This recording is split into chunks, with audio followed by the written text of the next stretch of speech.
Dando início, retornando aqui ao nosso estudo sobre o ministério diaconal, nós vemos hoje os oficiais na igreja atualmente. Jesus deu oficiais à sua igreja para que ela fosse administrada de uma forma eficaz e espiritual. Isso surgiu depois da sua ascensão aos céus, como já disse aqui em Atos capítulo 6. Os apóstolos e profetas foram necessários por algum tempo. Antes do recebimento da fé e da doutrina, eles foram fundamentais, amados irmãos. Mas hoje nós não temos mais apóstolos e profetas dos moldes que tinha na palavra de Deus. No Antigo Testamento, os profetas, no Novo Testamento, os apóstolos. Nós não temos mais. Hoje não há necessidade, porque temos os pastores, os líderes, os diáconos. Há necessidade, amados irmãos, na igreja hoje de evangelistas, de pastores, de diáconos, que ensinem a doutrina para a edificação e crescimento da igreja, que ensinem a verdadeira doutrina do Senhor, a sã doutrina, Efésios 4, 1 a 16.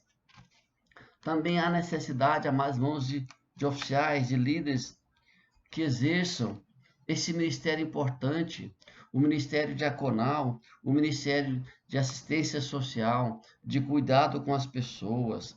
E essas pessoas são os diáconos. No Novo Testamento encontramos a qualificação moral e espiritual para que uma pessoa se tornasse diácono. Isso é fundamental, porque eles vão servir a igreja oficialmente, até a vinda de Cristo. Por isso eles têm que estar preparados, têm que ser pessoas de qualificação, pessoas responsáveis. Porque hoje nós não temos mais, amados irmãos, profetas e apóstolos, como já dissemos, mas sim pastores e diáconos. São os líderes da igreja. Como já dissemos, a origem deste ministério surgiu devido a um problema ocorrido no início da igreja. O texto que lemos. Havia naquele momento uma crise complicada na cidade, que também acabou ocorrendo na igreja. Nós hoje estamos vendo uma crise, essa crise do coronavírus. Então, amados irmãos, olha a importância dos diáconos hoje, de poder estar sabendo o que está acontecendo, de preparar a ajuda a essas pessoas, de entrar em contato com os demais membros da igreja, com o pastor da igreja, de dizer, pastor, ó, temos que ajudar a família tal, família A, família B. É muito importante esse entendimento, esta compreensão. Nós não podemos, amados, deixar de lado, porque estamos temporariamente impedidos de nos congregar, mas não estamos impedidos de levar a palavra de Deus, não estamos impedidos de ter ações sociais para ajudar os outros. Por isso, amados irmãos, as contribuições devem continuar. O irmão tem que ir lá, entrar em contato com o tesoureiro, dar o seu dízimo, dar a sua oferta. Se você está passando dificuldade ou sabe de alguém que está em dificuldade, fale com o pastor, fale com o diácono da igreja, porque nós vamos, amados irmãos, tomar as devidas provisões. Os apóstolos naquela época resolveram o problema. Não que eles fizessem, mas eles construiu, deu autoridade para que a igreja escolhesse pessoas, mas eles tiveram que aprovar, tiveram que pôr as mãos sobre aqueles que foram escolhidos. Eles decidiram quais eram as qualificações dessas pessoas. Não pode ser qualquer pessoa, não, irmãos. Temos que ter critério. E o apóstolo Paulo foi muito incisivo nisso. Ele dá a devida orientação. Tinha que ser homens. E essa situação de ser somente homens se deu em função daquele momento, naquela cultura. Mas tinha que ser homens reconhecidos como bom testemunho. Tinham que ser sábios espirituais. Tinha que tomar decisões importantes com relação ao dinheiro da igreja, a qual foi chamado desse negócio.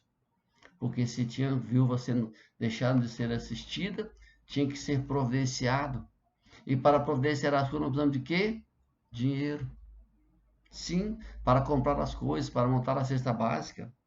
Homens eram escolhidos pela igreja, mas tinham que passar pelo crivo dos apóstolos. Assim como a igreja hoje escolhe os diáconos, mas tem que passar pelo crivo do pastor, sim.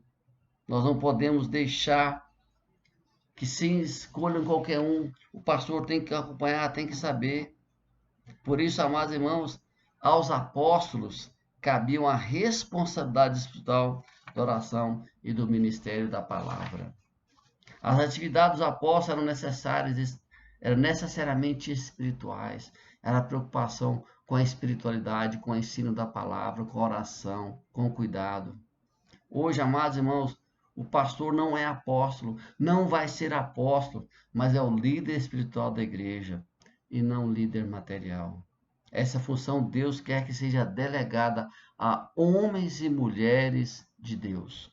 Homens e mulheres que sejam comprometidos com a obra, homens e mulheres que sejam comprometidos com a palavra, comprometidos com a igreja.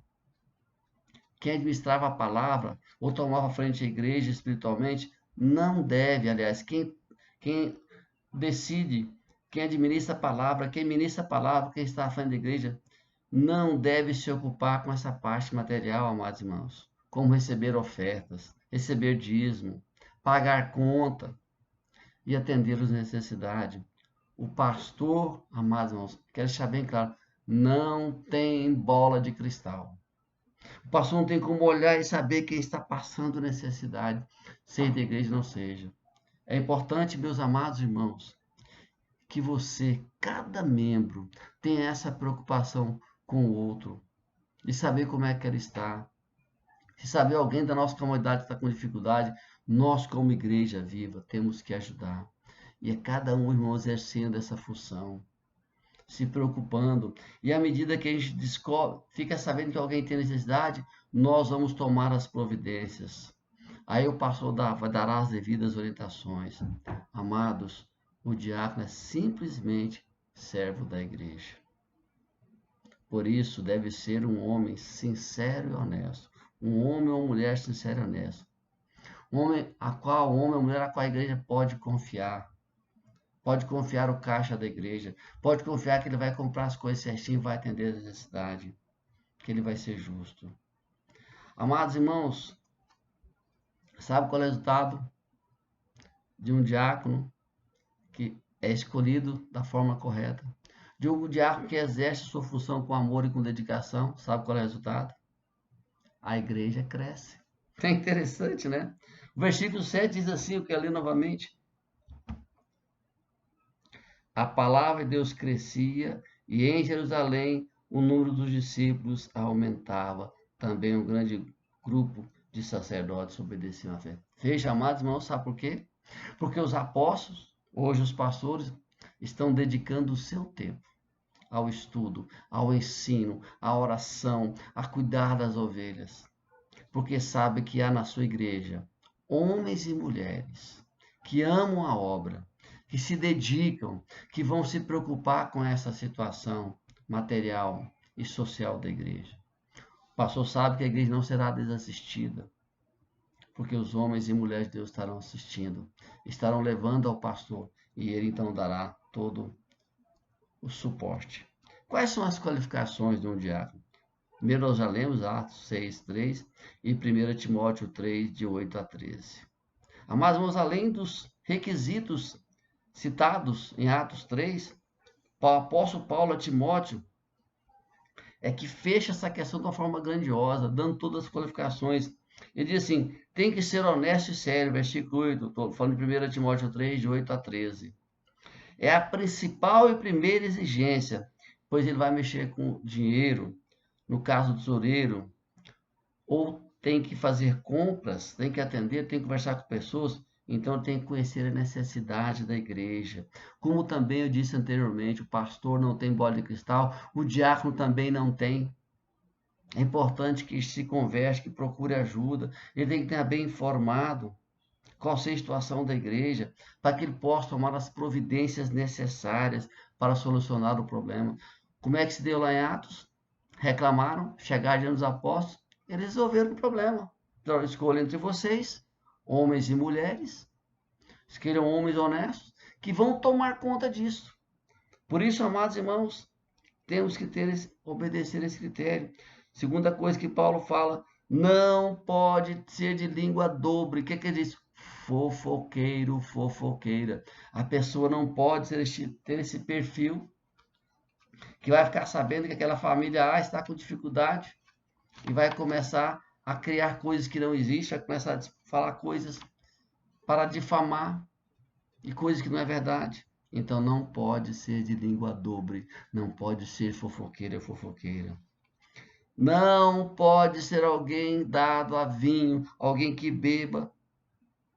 Você sabe por quê? Um dos motivos principais, a bebida tira a sua consciência. Você não vai raciocinar direito. Você vai dar mau testemunho. E também uma questão importante: como é que você vai exercer a palavra de Deus sendo uma pessoa que faz uso de bebida? Terceira coisa, não pode ser cobiçoso.